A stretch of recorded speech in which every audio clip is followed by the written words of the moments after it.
प्रदेश में बाड़ा में उठकर छठ करे के बड़ी मन करता तो कह तरी फोन पे ले बड़ी कह तरी के सुनी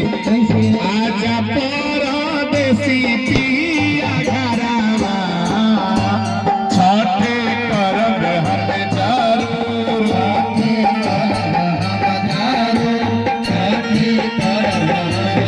उनकर सही बात है कि तू छठ करा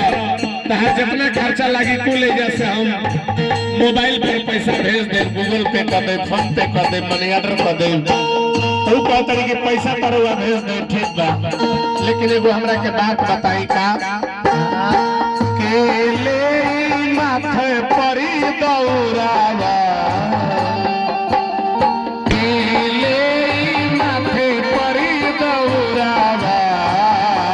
दौरा भरब हम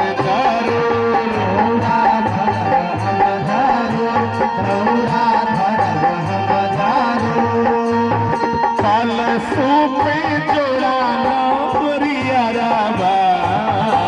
कोसी भरब हम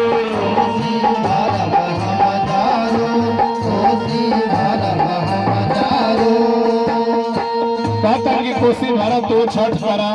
प्रधान जी बटले बड़ा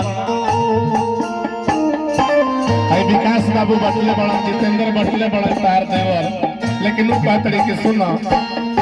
केलाई गैया के दुधावा